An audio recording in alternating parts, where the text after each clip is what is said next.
Good evening, and welcome. Woman, what do you know about what I want to achieve?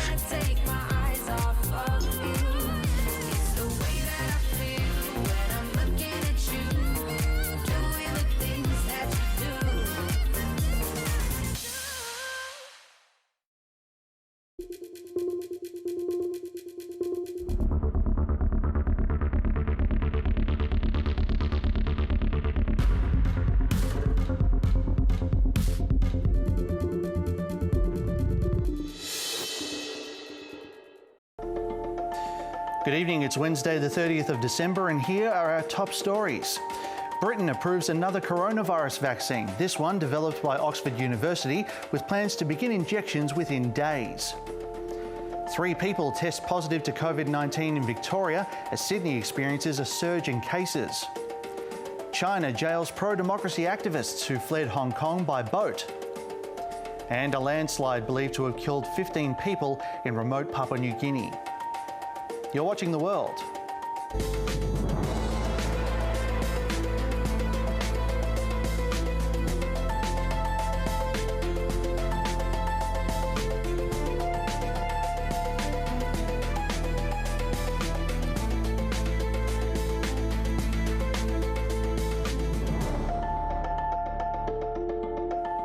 Hello, I'm Manny Tsigas. A little later, a huge win for pro-choice activists in Argentina as the country legalises abortion. Well, there's been another breakthrough tonight in the fight against COVID-19. Britain has become the first country in the world to approve a vaccine developed by Oxford University and drug company AstraZeneca for emergency use. It's the second vaccine to be approved for use in the UK after the Pfizer-BioNTech injections got the green light 3 weeks ago. But this vaccine will be cheaper and doesn't need to be kept in freezing temperatures. Australia has already secured more than 50 million doses. Britain's Health Minister Matt Hancock says his country is ready to begin rolling it out. The hospitals across the country are ready, but we can also use this vaccine in primary care. We can take it to care homes. It just needs normal fridge temperature rather than the -70 super cold storage that the Pfizer vaccine requires. So we'll get going on this from Monday. The number that'll be ready for next week is in the hundreds of thousands. And then the numbers increase significantly after that. We've got enough of this vaccine on order to vaccinate the whole population. The strategy is to suppress the virus until the vaccine can make us safe. And today's news is great news for the ability of the vaccine to make us safe. And I'm joined now live from London by our Europe correspondent, Nick Dole. Nick, thanks very much for joining us. Some people have called this vaccine a game changer. Why is that? Good evening, Manny. Well, it's a game changer for a number of reasons. One is the cost. This Oxford University AstraZeneca vaccine costs about $5 Australian versus closer to $25 for example, the Pfizer vaccine. But perhaps one of the biggest differences is its ease of transportability, really, the fact that it's so robust. It doesn't require, unlike the Pfizer vaccine, those freezing -70-degree temperatures. It doesn't need specialist fridges and refrigeration. So that means it can be rolled out to places like doctors' surgeries, care homes, and in the weeks to come, we're likely to see it being introduced in much bigger vaccination hubs, things like sports stadiums and exhibition halls. So that's really important for the UK. But then when you look at it from a global perspective, it's even more important because it means that developing nations in particular will have access to this vaccine in areas where those sort of refrigeration logistics simply aren't possible, and that will be vital for suppressing the virus globally. And this Oxford AstraZeneca vaccine, a significant proportion of it will be made available to the developing world. In fact, AstraZeneca says that it will be providing about 1 billion doses on a not-for-profit basis. So this vaccine, it's just a raft of a range of vaccines on offer, but from a global perspective, probably one of the most important. And just among those other vaccines, how effective is this one compared to the others?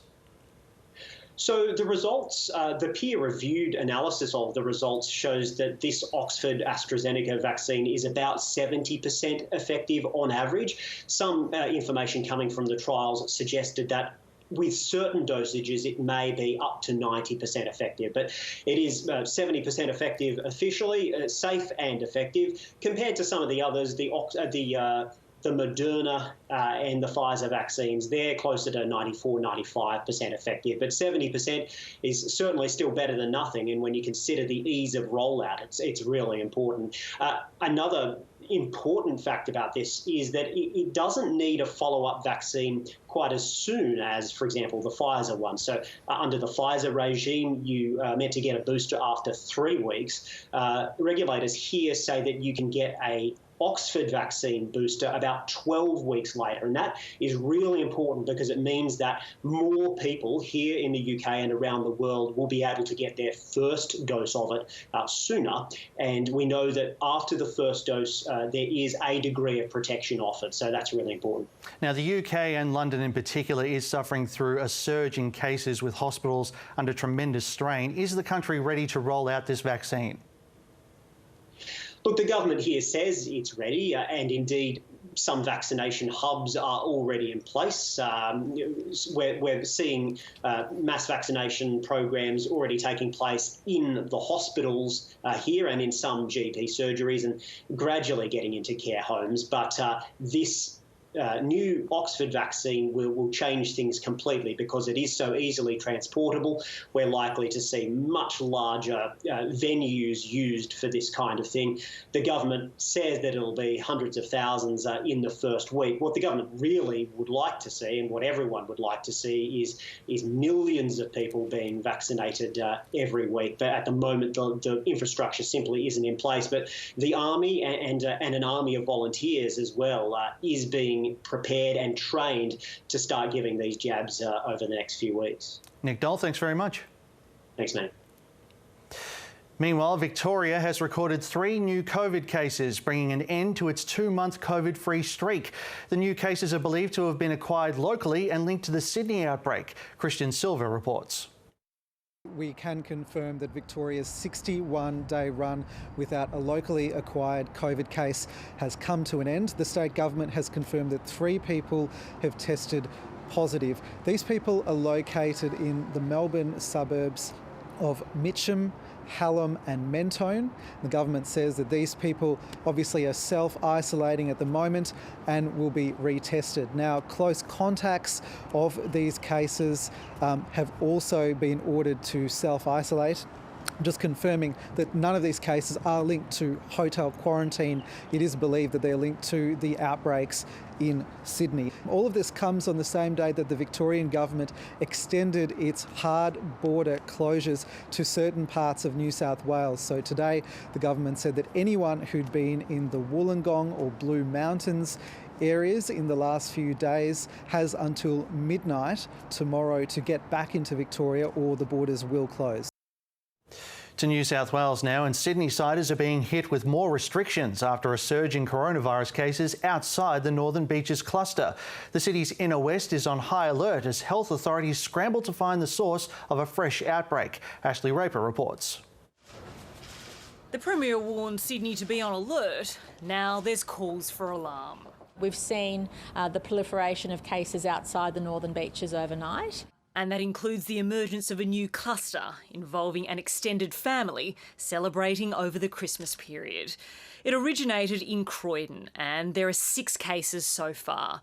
3 adults and 3 children who come from 3 different households. And 34 people have been identified as close contacts. No indication there's any issues about not complying with the requirements, but you can imagine that if you've got an event on, you're catching up on the 20th December and then you catch up with another group of your family on this day, you can see that people will have attended multiple events. While the gathering was in Croydon in the inner west, the family is scattered across Sydney, and just who was infected first and how is unclear. Overall, there are 18 new locally acquired cases in New South Wales. 6 of those are from the Croydon cluster and 9 are linked to the Avalon cluster. Then there are 3 more which can't be linked at this stage. 1 in the northern suburbs who'd been on the northern beaches for work, and 2 women from the same household in Wollongong. We are doing our utmost to determine and detect and link all of those cases, but we may not be able to. But what is most important at the moment is that we break all current chains of transmission. So the government is tightening restrictions from midnight. Visitors to a home will be limited to 5 people, including children. Limits on outdoor gatherings will also be reduced from 50 to 30 people. We don't want New Year's Eve to be the cause of a super spreader. Had circumstances been different, we may have acted differently. The government also wants aged care homes shut to visitors until January the 6th. Relaxing restrictions slightly for Christmas was always a risk, and it's too early to tell whether the move is to blame for the growing numbers. Regardless, the Premier stands by her decision and her government's current strategy. The opposition is urging for some changes to be made. Now is the time to move towards mandating masks in those places of worship, in those busy shopping centres and across our public transport network. Testing rates remain an issue too. People in Wollongong responded to the cases there, but across Greater Sydney there are calls for a greater turnout. Ashley Raper, ABC News. 10 democracy activists from Hong Kong who tried to flee the territory after new national security laws were introduced have been handed jail sentences in China. Southeast Asia correspondent Zoe Ford has the details. Just 2 days after the Hong Kong democracy activists went on trial in China, their sentences have now been handed down. For the 2 who were charged with organising the illicit border crossing, they've been handed 2- and 3-year jail sentences respectively. The other 8 adults who were charged with crossing a border illegally have been given 7 months behind bars. And the 2 teenagers, one as young as 16, have been sent back to Hong Kong without charge. All 12 of the democracy activists had been facing charges in Hong Kong under the new national security laws imposed by Beijing, and they'd been trying to flee the territory. They were caught in a speedboat on their way to Taiwan on the 23rd of August by the Chinese Coast Guard in Chinese waters, and they were then taken back to the mainland and put in detention there. During that time, their supporters and lawyers back in Hong Kong say that they were not given access to lawyers of their choosing. China appointed lawyers for them, and little information was coming back to the families in Hong Kong. When their trial began this week, there was concern from the UK and the US. They called on China to make sure that the trial was open, fair and transparent, but it was held behind closed doors. And now 2 days later, we have sentences 2 and 3 years for the organisers of the illicit border crossing, 7 months for the others on board, and the 2 teenagers who were on the speedboat returned to Hong Kong without charge. 15 people, including 3 children, are feared dead after a landslide in central Papua New Guinea. Disaster response teams flew to the remote site today near an informal mine. So far, 2 bodies have been recovered. The response effort is being hampered by rain. The United States has detected its first case of the coronavirus variant, now spreading across the UK. The highly infectious strain couldn't have come at a worse time. December is now the deadliest month of the pandemic, with more than 65,000 Americans losing their lives. North America correspondent Catherine Diss reports from Washington. There's a coronavirus crisis in California. Get that mask up for me, okay? Central and southern parts of the state now have no intensive care beds left. In Los Angeles, 9 to 10 people there are testing positive every minute. Patients are being treated in hallways, conference rooms and gift shops. Deaths are 6 times higher than what they were last month. Parts of the south, which escaped the summer surge, are now swamped. I kept telling him over and over again, you know, your wife is here, your sons are here and they love you.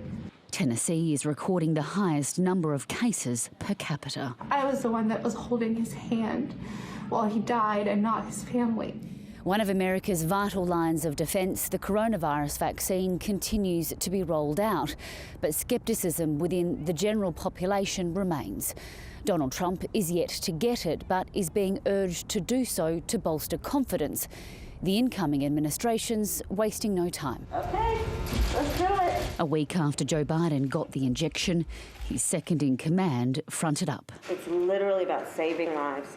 I trust the scientists, and it is the scientists who created and approved this vaccine. So I urge everyone, when it is your turn, get vaccinated. 2.1 million Americans have so far been vaccinated. The Trump administration had promised 10 times that number by this point. The biggest problem is getting the vaccines from the states into people's arms. There's a lot of steps, and there just hasn't been much planning. There hasn't been much investment. It will take time to vaccinate enough of the population to bring the pandemic under control. With the US now closing in on 20 million cases and more than 330,000 deaths, authorities are fearing an even darker January awaits. Catherine Diss, ABC News, Washington. Well, here to discuss the unfolding medical and political situation in the US, I'm joined now live from Orlando by Julia Manchester, political reporter with The Hill. Julia, thanks very much for speaking with us this evening. Let's start with the pandemic. And as we heard there, Colorado has recorded the country's first case of that highly infectious variant of coronavirus. What's been the reaction there on the ground? Well, I think there was some skepticism as to when this variant actually entered the U.S. Remember, this individual in Colorado who has contracted this variant does not have a recent travel history, so it would be assumed that someone else in the United States had given it to him. So there is definitely a theory that it's been here for a while. However, this individual is now in isolation, and as far as we know, this variant is not more deadly or maybe does not have a more intense impact on the body. It's just that it's more contagious, which obviously is still cause for much more concern. Now, Joe Biden has pledged to vaccinate 100 million Americans in his first 100 days in office. That means a 5-fold increase in what they're doing right now. Is that even possible given how many obstacles have popped up so far this year? Well, President-elect Joe Biden says it is possible through his plan, but yesterday it was remarkable because he criticized the Trump administration for falling behind on their vaccine rollout. To date, there's been about 2.1 million vaccine injections here in the United States, and we know that President Trump, planned originally on getting roughly 20 million injections by the beginning of 2021. So we hear Trump administration health officials say, look, give it 10 more days, we'll see it speed up. But President-elect Joe Biden very much having an ambitious plan, not only planning to do 100 million vaccine shots by the first 100 days of his presidency, so gives him a bit more time, but also opening the majority of schools here in the United States and asking Americans to wear a mask for the first 100 days of his presidency. Obviously, the issue of face coverings here in the United States has been quite controversial, despite the fact that they've been proven to slow the spread. Now let's talk about that stimulus package that the House of Representatives passed earlier this week to increase aid to American families. Mitch McConnell has since blocked attempts to get that passed through the Senate. This can't be a good look for the Republicans, can it?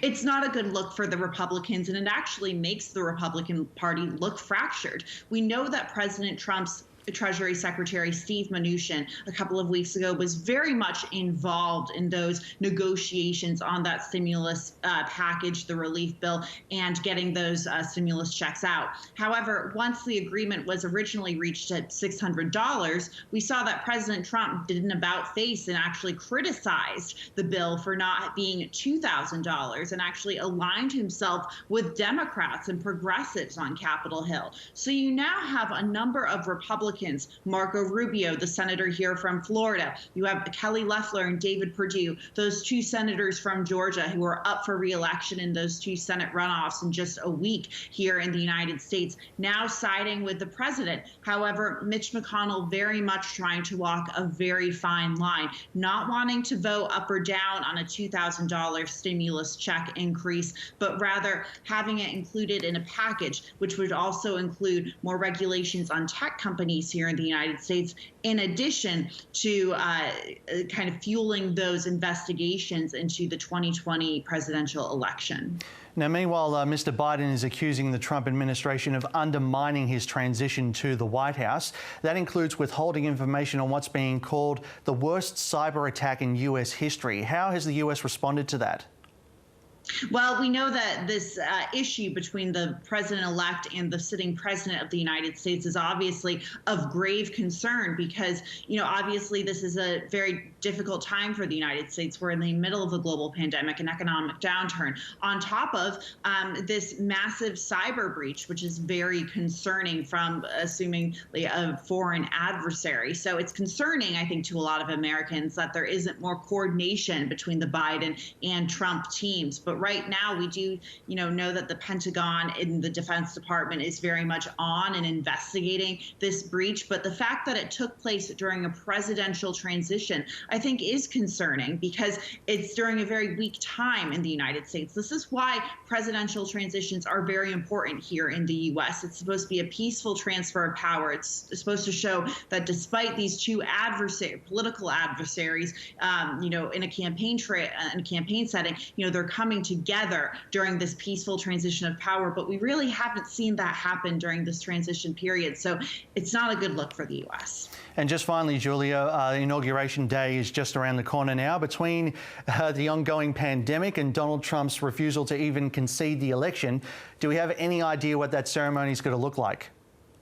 Well, we do know from what President-elect Joe Biden has said that the ceremony will definitely be scaled down. So there's not going to be crowds lining the street of the U.S. capital city. Instead, you're probably going to see something that resembled the Democratic National Convention, according to Joe Biden. That was a much more scaled down virtual event. You saw a lot of, virtual videos being played and such. Those will probably surround inauguration weekend instead of seeing those large crowds and those inaugural balls. However, we do know that Biden will be sworn in on the steps of the Capitol along with Vice President-elect Kamala Harris.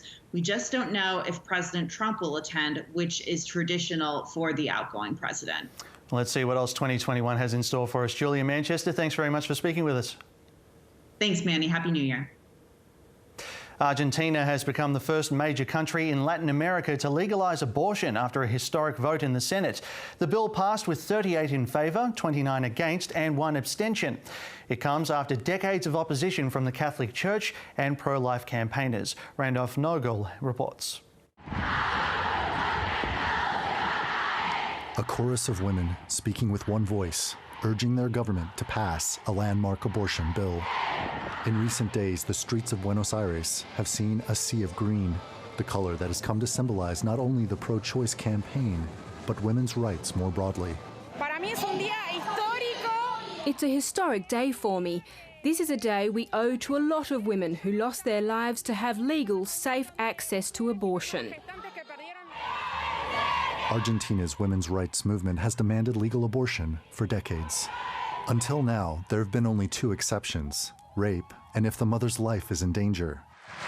Legislation passed the lower house of Congress earlier this month for pregnancies up to 14 weeks. The Senate shot down a similar bill 2 years ago. This time, the president's support was enough to see it through, but it was far from certain. The government says as many as 520,000 women undergo illegal abortions every year in Argentina. 38,000 of them are taken to hospital with complications. Since the early 1980s, thousands have died from these procedures. I was forced to have my child, obviously, so for me it is really important that we have the decision regarding our own bodies.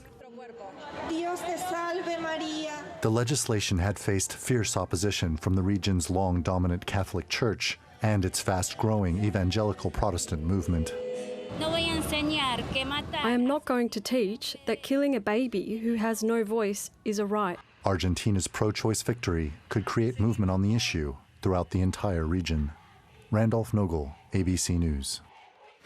Midnight tomorrow marks not just the end of the year, but also the last day British citizens can move freely throughout Europe. That includes thousands of Australians with British passports who have taken advantage of their dual nationality to work, study and travel in the EU. David Newbury is as familiar with the streets of Melbourne as he is with the streets of Seville in Spain. So I really took advantage of the ability to be able to move freely around the European continent, and I valued that freedom.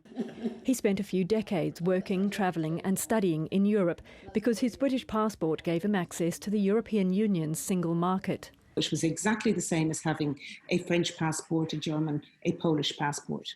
Then this happened. The UK has voted to leave the European Union. I actually think what Britain's done is put a wall around it, and Britain has lost a continent, which is deeply sad. When Brexit comes into effect tomorrow night, dual British nationals no longer have any advantage over Australian citizens travelling in Europe. They get visa-free access for 90 days, but can't work without a costly, time-consuming visa, and many professional qualifications won't be recognised. So I think that's going to be a challenge when it comes to the services sector. Oh, you went over on the ferry. Compatriot Claire Rimmer was chosen over colleagues for work opportunities in Europe because of her passport. I'm going to actually have to look up what the visa rules are for Australian passports in Europe now. Now that Britain has opted for an insular future, the world traveller would rather identify herself as Australian. My, values and just don't appear to be aligned with Britain anymore. For decades now, those of us with dual nationality have been leaving Australia with this document, but brandishing this one in the EU. Now several Australians are telling us that when the two become the same status, they're going to leave their British passport at home. Mary Lloyd, ABC News. Rescuers in Croatia continue to search for survivors among the rubble of buildings damaged by a 6.4 magnitude earthquake. Tents have been set up to shelter those left homeless, and the army has been brought in to help with the cleanup. 7 people are reported to have been killed, including a 12-year-old girl in the worst-hit town of Petrinja. The US Geological Survey says it's the largest earthquake to hit the country since modern measurements began. Now to some footage of lava flowing inside a crater of the Kilauea volcano in Hawaii's Big Island. An earthquake of magnitude 4.4 was recorded more than a week ago, with its epicentre located beneath the volcano's south flank. It's the most activity seen here since 2018, when a string of explosive eruptions over several months forced hundreds of people living nearby to evacuate.